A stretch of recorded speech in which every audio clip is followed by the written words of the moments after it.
नमस्कार साथियों, UPSC master में आप सभी का स्वागत है। इस लेक्चर में हम ब्रीफली डिस्कस करेंगे आधुनिक इतिहास लेखन के दृष्टिकोण पर, अर्थात हिस्टोरिकल थॉट एंड हिस्टोग्राफी पर। मित्रों, इससे पहले लेक्चर में हमने मॉडर्न हिस्ट्री के सिलेबस पर ऑप्शनल के पॉइंट ऑफ व्यू से डिस्कस किया था, जिसको आप प्लेलिस्ट में जाकर देख सकते हैं।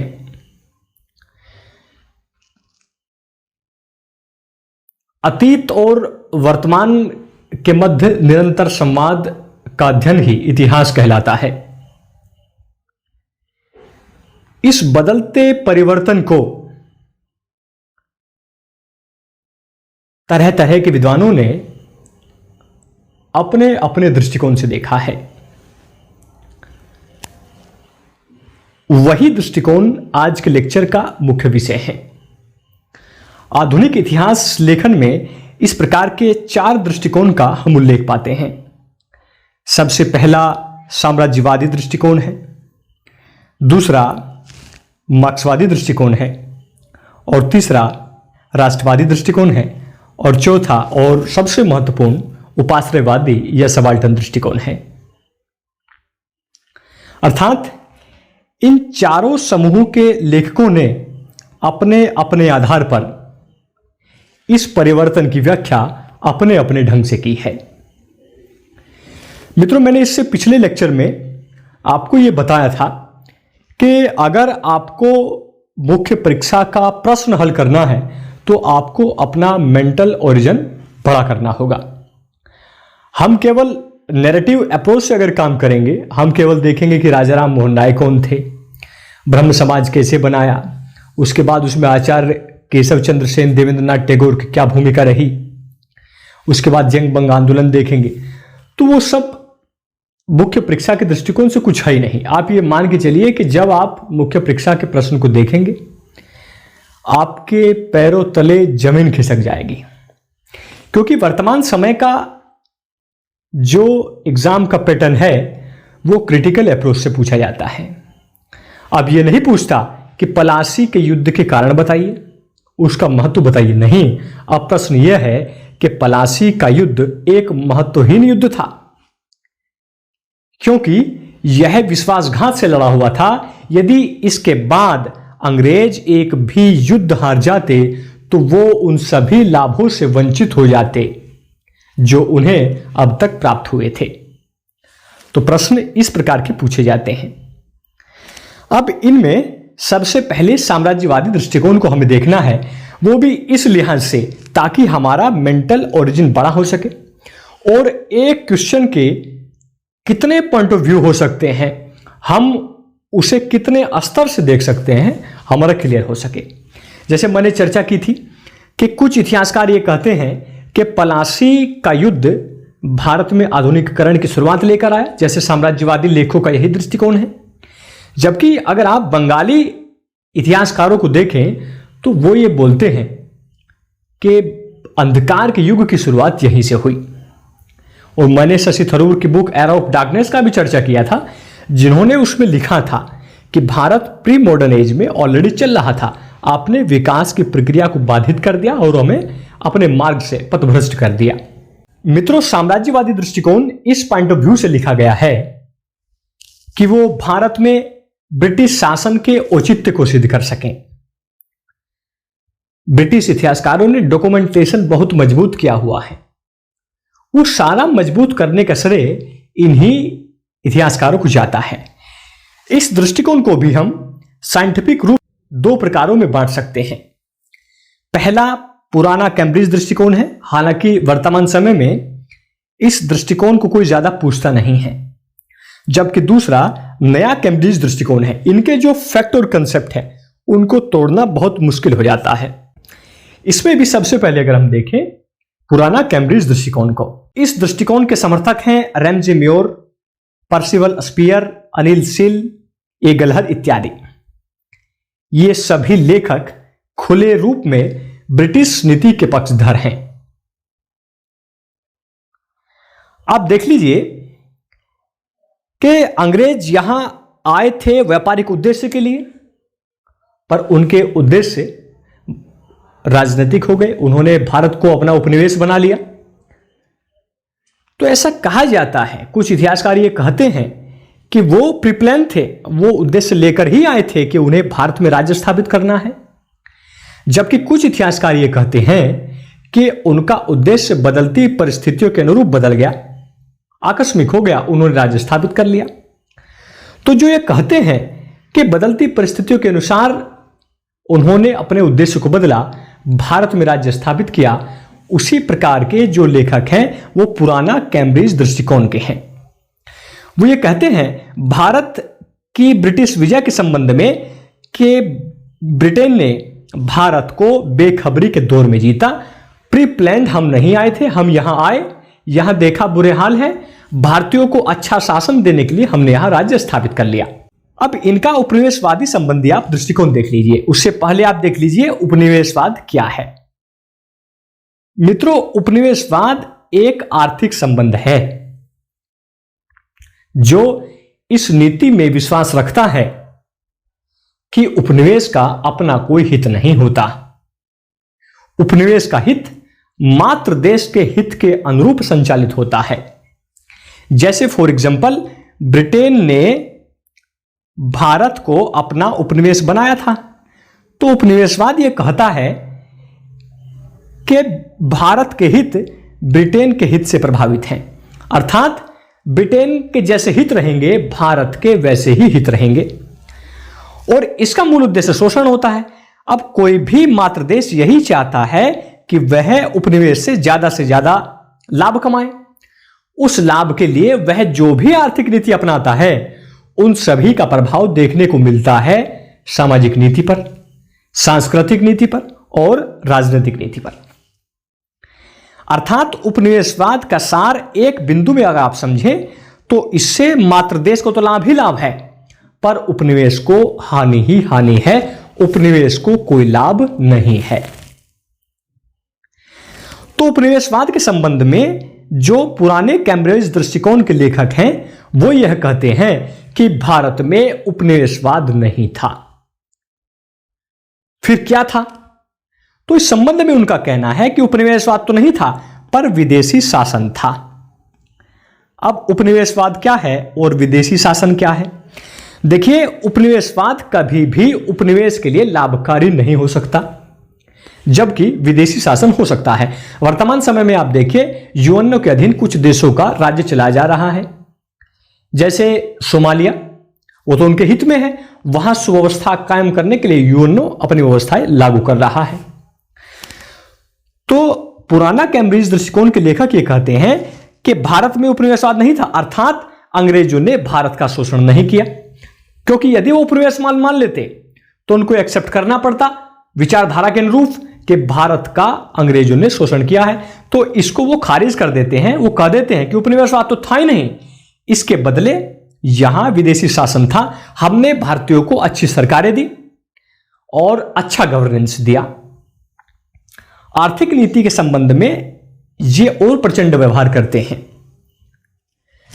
यहां इनका कहना है कि ब्रिटेन ने भारत के प्रति जो आर्थिक नीति अपनाई, उसके कारण भारत में आर्थिक विकास हुआ। कहने का मतलब यह है कि इसमें कुछ तो इतने खराब तरीके से अपना तर्क देते हैं, जैसे मॉरिस डिमोरिस हैं, वो ये कहते हैं कि ब्रिटेन की आर्थिक नीति के कारण भारत का आर्थिक विकास हुआ। देखिए, इसी पर 1968 में कटाक्ष करते हुए बिपिन चंद्रपाल ने लिखा था, उनकी एक पुस्तक आती है इकोनॉमिक नेशनलिज्म ऑफ इंडिया। उन्होंने इसी पर कटाक्ष करते हुए कहा था, देखो भाई साहब, झूठ मत बोलो, कि आप ये बताओ कि अगर आपकी नीति से भारत का आर्थिक विकास हुआ तो उस संबंध में आपके पास कोई प्रमाणिक स्रोत हैं? ये आगे बढ़ चढ़कर कहते हैं कि देखिए, हमने आपको अच्छी सरकारें दी, अच्छी सरकार देने से यह हुआ कि जब आपकी इकोनॉमिक ग्रोथ हुई तो इकोनॉमिक ग्रोथ होने से आपके यहां सूती कपड़े की मांग में वृद्धि हुई। तो यह कहते हैं कि हमने सूती वस्त्र लाए और सूती वस्त्रों के साथ साथ हमने यहां धागे भी लाए। खैर मनाओ हमारी, मतलब ये पुराना कैम्ब्रिज दृष्टिकोण के लेखक ये कहते हैं कि हमारी खैर मनाओ कि हम भारत आ गए। अगर ऐसा ना हुआ होता तो आपके यहां मुद्रास्फीति की स्थिति उत्पन्न हो जाती, अर्थात यहां करेंसी ज्यादा हो जाती और उसके सापेक्ष वस्तुएं कम हो जाती, ये बोलते हैं। जबकि इसी पर कटाक्ष किया जाता है इकोनॉमिक नेशनलिज्म ऑफ इंडिया में बिपिन चंद्रपाल ने कि आपने वस्त्र तो लाए, नो डाउट आपने भारत में वस्त्र ले आए, पर वस्त्र से ज्यादा आपने यहां धागे मंगा दिए। अब अगर भारतीय बुनकर उन धागों को खरीदते और उनसे वस्त्र बनाते तो वस्त्र और महंगा होता, और इसी व्यवस्था में जो देशी बुनकर हैं वो नष्ट हो गए और आपने स्थिति ऐसी बना दी कि कभी भारत सूती वस्त्रों का केंद्र हुआ करता था और आपने इस सूती वस्त्रों के केंद्र को विदेश में बने हुए सूती वस्त्रों से ही लाद कर रख दिया। आपकी आर्थिक नीति के कारण भारत के हस्तशिल्प उद्योगों का विनाश हो गया। कुछ इतिहासकार कहते हैं, जो आप आगे पढ़ेंगे राष्ट्रवादी दृष्टिकोण के हैं, वो ये कहते हैं कि आपकी आर्थिक नीति की वजह से भारत से धन निष्कासन हुआ कि आपने गृह व्यय से इतनी राशि अपने देश भेजी कि भारत निरंतर पतन की तरफ अग्रसर हुआ और भारत की स्थिति दयनीय होती चली गई। राष्ट्रवादियों के इसी मत का खंडन किया है मॉरिसन नाम के एक विद्वान ने। वो विद्वान भी पुराना कैम्ब्रिज दृष्टिकोण के हैं। उन्होंने कहा है कि देखिए मेरी बात सुनिए, कि आप ये कह रहे हैं कि गृह व्यय के कारण भारत में धन निष्कासन की समस्या उत्पन्न हुई। आप ये क्यों नहीं मानते कि अंग्रेजों ने भारत में अच्छी सरकारें दी, वर्ल्ड क्लास मैनेजर, आप क्लाइव से लेकर देख लीजिए बेंटिक तक, बेंटिक से लेकर देख लीजिए डलहौजी तक, डलहौजी से लेकर देख लीजिए आगे तक माउंटबेटन तक, वर्ल्ड क्लास मैनेजर हमने भारतीयों को दिए। हमने यहां रेलवे का विकास किया, हमने यहां दुनिया भर के डिपार्टमेंट बनाए और उसके बदले हमें मिला क्या? चंद सिक्के, चंद रुपए, जिनको आप धन निष्कासन बता रहे हैं। ये यहां तक कहते हैं, मतलब एक अस्से बढ़कर कहते हैं। अब ये आपको मानना है कि आप इसे किस पॉइंट ऑफ व्यू से लेते हैं। आप ये मानते हैं कि अंग्रेजों की देन रही है कि उन्होंने यहां वर्ल्ड क्लास मैनेजर भेजे, वर्ल्ड क्लास ऑफिसर्स भेजे, यहां डिपार्टमेंट बनाए, दुनिया भर की व्यवस्थाएं कायम की। ये आपको अपने विवेक से सोचना है, हमको इनके मत से सहमत नहीं होना, क्योंकि इनका मत औपनिवेशिक औचित्य को सिद्ध करने के लिए है। ये भारत में ब्रिटिश शासन के औचित्य को सिद्ध करने के लिए निरंतर आमदा रहते हैं। कई बार प्रश्न पूछे जाएंगे, जैसे मैंने पीछे लेक्चर में चर्चा की थी कि प्रश्न पूछा गया था कि डलहौजी आधुनिक भारत का निर्माता था। ये आपके ऊपर है कि आप उसके पक्ष में जाना चाहेंगे या विपक्ष में जाना चाहेंगे या मध्यम मार्ग अपनाना चाहेंगे। आप ये भी मान सकते हैं कि उन्होंने यहां रेलवे दिया, पीडब्ल्यूडी दिया, इसके अलावा बहुत सारे डिपार्टमेंट की स्थापना की और वो सारे काम किए कि जिससे भारत आधुनिकीकरण की तरफ अग्रसर हुआ। पर अगर आपका पॉइंट ऑफ व्यू क्लियर होगा, क्योंकि वो तो जो लिखा है वो पुराना कैम्ब्रिज दृष्टिकोण से है, वहां सिद्ध करने के प्रयास किए गए हैं कि हमने जो भी किया आधुनिकीकरण के लिए किया। पर इसके लिए जरूरी है कि आपका मेंटल ओरिजिन बड़ा हो, कि आप अन्य दृष्टिकोण को भी देखें। इसी पुराना कैम्ब्रिज दृष्टिकोण का राष्ट्रवाद का मत सबसे ज्यादा महत्वपूर्ण है। ये भारतीय राष्ट्रवाद के संबंध में एक अजीबोगरीब दृष्टिकोण रखते हैं। भारतीय राष्ट्रवाद के संबंध में इनका कहना है कि भारत में राष्ट्रवाद नहीं था। अब जब राष्ट्रवाद नहीं था तो क्या था? इन्होंने कहा कि भारत जो है क्षेत्रवाद, धर्म, जाति, समूह, वर्ग में बटा हुआ था। वो भावना इतनी प्रबल थी कि राष्ट्रवाद जैसी स्थिति उत्पन्न ही नहीं थी। तो फिर राष्ट्रवादी जो दृष्टिकोण के लेखक है उन्होंने पूछा कि भाई जो राष्ट्रीय आंदोलन है फिर वो क्यों हुआ? उन्होंने कहा कि वो राष्ट्रीय आंदोलन नहीं है, उसको आप हमारे पॉइंट ऑफ व्यू से देखिए। वो ये कहते हैं कि देखिए जो भारत था, भारत में आर्थिक अवसर विद्यमान नहीं होंगे। उन आर्थिक अवसरों पर अभिजन वर्गों का नियंत्रण था कि क्षेत्रीय स्तर पर कुछ ऐसे लोग थे जो निरंतर लाभ कमा रहे थे। उन्होंने अपने पीछे अपने समर्थकों की एक भीड़ इकट्ठा कर ली थी अब स्थिति जब और आगे बढ़ी तो इन्हीं क्षेत्रीय स्तर के अभियानों को नियंत्रित करने के लिए एक बड़े स्तर पर जो है बड़े दलाल आ गए।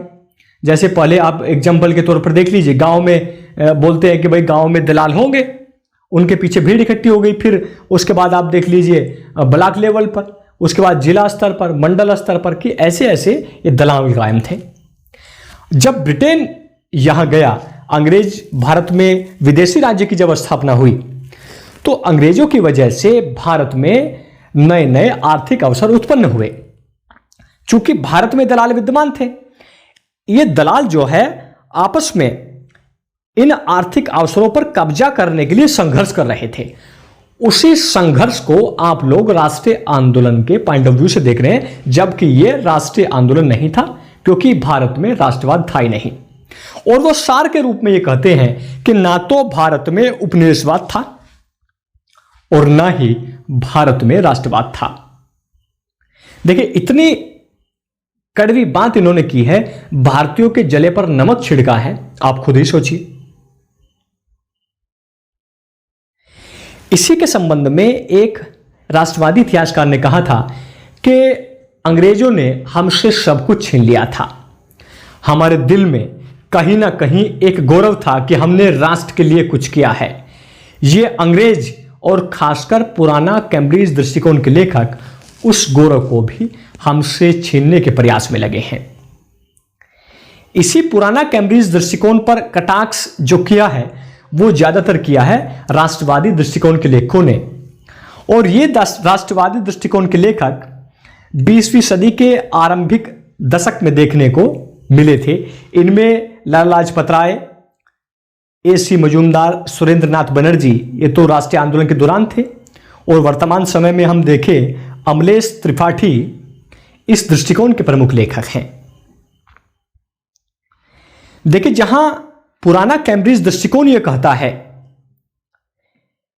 कि ब्रिटेन ने भारत को बेखबरी के दौर में जीता, वही राष्ट्रवादी दृष्टिकोण के लेखक कहते हैं कि भारत धन धान्य से संपन्न देश था और भारत इतना बड़ा बाजार था कि सदैव व्यापार संतुलन में रहता था। अंग्रेज प्री प्लान्ड होकर आए थे और उन्होंने उसी प्री प्लान्ड के चलते भारत पर राज्य स्थापित कर लिया था। अर्थात जहां वो बोलते हैं कि भारत को बेखबरी के दौर में जीता, वही राष्ट्रवादी दृष्टिकोण के लेखक ये कहते हैं कि भारत को प्री प्लान्ड ढंग से जीता गया। इन्हीं दृष्टिकोण के लेखकों का यह मानना है कि भारत में विदेशी शासन नहीं था, यहां उपनिवेशवाद था। अर्थात ब्रिटेन ने भारत पर जो राज्य किया उससे भारतीयों को हानि हुई, कोई लाभ नहीं हुआ। आर्थिक नीति के संबंध में इनका दृष्टिकोण है कि अंग्रेजों ने जो भी आर्थिक नीति अपनाई, उस आर्थिक नीति की वजह से भारतीयों का निरंतर शोषण हुआ, हरासमेंट हुआ और इसी की देन आगे धन निष्कासन के रूप में देखने को मिली, जिससे भारत की स्थिति निरंतर पतन की तरफ अग्रसर हुई। और इन्हीं लेखकों का यह मानना था कि भारत में राष्ट्रवाद की स्थिति विद्यमान थी और इसी के संबंध में वो कहते हैं कि जैसे जैसे राष्ट्रीय चेतना का विकास हुआ, वैसे वैसे भारत में राष्ट्रवाद का मार्ग तेजी से प्रशस्त हुआ। और इसी के आगे चलकर वो कांग्रेस की उपलब्धियों को गिनवाते हैं कि यदि राष्ट्रवाद न होता तो कांग्रेस इतनी बड़ी उपलब्धियां नहीं कर पाती। अब मित्रों, ये है राष्ट्रवादी दृष्टिकोण, पर इस राष्ट्रवादी दृष्टिकोण की अपनी कुछ सीमाएं हैं। इस दृष्टिकोण के जितने भी लेखक हैं वो भारतीयों और ब्रिटिश के बीच एक मौलिक विरोधाभास को मानते हैं। वो ये कहते हैं कि ब्रिटेन का हित एक तरफ और बनाम भारतीयों का हित एक तरफ। वो कैसे? कि पूरे ब्रिटेन का हित एक ही था कि बस उपनिवेश का शोषण करना है, भारत से निरंतर लाभ कमाना है, जबकि भारतीयों का उद्देश्य एक ही था कि भारतीयों को स्वतंत्रता लेनी है, इनसे मुक्ति पानी है। देखिए, ऐसा कहकर इन्होंने एक आदर्श समाज की कल्पना की है। वो कैसे? ऐसा नहीं हो सकता कि भारतीय समाज एक आदर्श समाज था। यह तो ऐसे हो सकता है कि भाई सभी एक ही तराजू के पलड़े पर हों, वो दूसरी तराजू के पलड़े पर हों। हम ब्रिटेन वर्सेस भारत देखें, भारतीय समाज में तमाम तरह की विषमताएं विद्यमान थी। आप उन विषमताओं को किस प्रकार देख सकते हैं कि यह ठीक है कि विरोधाभास था भारतीयों के और ब्रिटेन के बीच, पर यहां विरोधाभास हमको दो देखने को मिलते हैं। पहला तो विरोधाभास यही है, पर दूसरा विरोधाभास हमें देखने को मिलता है भारतीय समाज के भीतर। यहां धनी निर्धन के बीच एक विरोधाभास रहा होगा और यहां समाज में एक प्रकार की विषमता रही होगी। वो विषमता किसी भी प्रकार की हो सकती है, धर्म में बटी हुई, जाति में बटी हुई, संप्रदाय में बटी हुई। तो राष्ट्रवादियों का जो ये पॉइंट ऑफ व्यू है वो कुछ संकुचित है।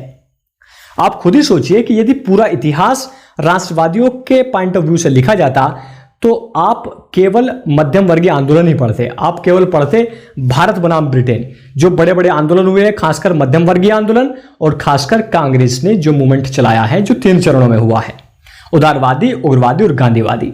आपको बाकी के जो आंदोलन हैं, जैसे जनजातीय आंदोलन है, किसान आंदोलन है, या अन्य क्षेत्रीय स्तर पर जो आंदोलन हुए हैं, वो सब देखने को नहीं मिलते। और दूसरी इनकी सीमा यही है कि ये राष्ट्रीय आंदोलन की केवल मुख्य धारा पर बल देते हैं, जैसे कि पुराना कैम्ब्रिज दृष्टिकोण के लेखक देते हैं। देखिए, जैसे भारत में किसान आंदोलन हुए, जनजातीय आंदोलन हुए, अनेक क्रांतिकारी आंदोलन हुए, क्षेत्रीय स्तर पर छोटे छोटे आंदोलन हुए, विद्रोह हुए, उनको कैम्ब्रिज दृष्टिकोण के लेखकों ने बलवे के रूप में चिन्हित किया है और उनकी इतिहास में जानकारी मिलती है केवल पुलिस रिपोर्ट से। अगर इतिहास लिखना हो तो उस दौरान के पुलिस रिपोर्टें जो हुई हैं उनको बलवे के रूप में दर्ज करा गया। जैसे कोई दुकान लूट लेता है या छोटे मोटे स्तर पर दंगे हो जाते हैं, इस टाइप से। इसी टाइप से राष्ट्रवादियों ने कहा है, ये बिल्कुल भी ध्यान नहीं दिया। इन्होंने ध्यान नहीं दिया जनजातीय आंदोलन पर, श्रमिक आंदोलन पर, किसान आंदोलन पर, इन सब को इन्होंने नजरअंदाज किया। इन्होंने केवल कांग्रेस का जो मूवमेंट चल रहा था उसी को देखा। मित्रों, मुझे आशा है कि आपके दोनों पॉइंट ऑफ व्यू क्लियर हो गए होंगे, चाहे पुराना कैम्ब्रिज दृष्टिकोण का रहा हो या राष्ट्रवादी दृष्टिकोण का पॉइंट ऑफ व्यू रहा हो। इन्होंने जो जो इतिहास लेखन किया है उससे हम पूरी तरह सहमत नहीं हो सकते, उससे हम पूरी तरह असहमत भी नहीं हो सकते। तो हमें एक निश्चित मत पर पहुंचना है, वो हम पहुंचेंगे जब हम सभी पॉइंट ऑफ व्यू क्लियर करेंगे और एग्जाम से जो प्रश्न पूछे गए हैं उनके रूप अपनी दिशा बनाएंगे।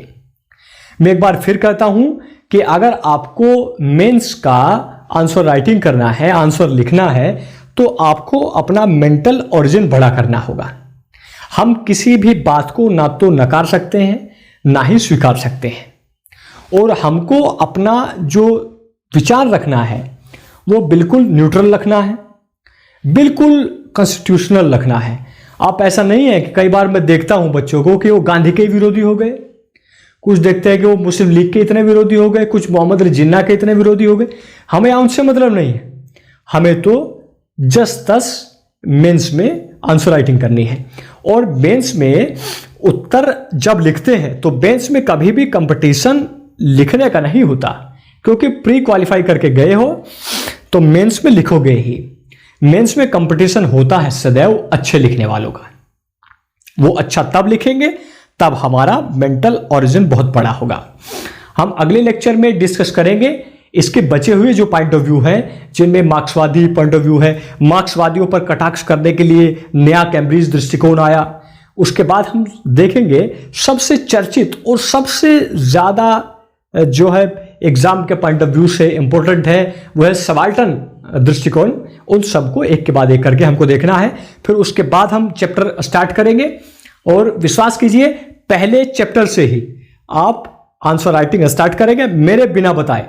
आप पीछे के प्रश्न पत्र उठाएंगे और जो भी प्रश्न वहां से पूछा गया है उस प्रश्न को आप आसानी से कर पाएंगे, बशर्ते आपको पूरी क्लास में बगुले की तरह ध्यान लगाकर बैठना है। केवल सुनिए और सुनने पर ही आपको फोकस करना है। Thanks for watching. जय हिंद, जय भारत, महाशक्ति भारत।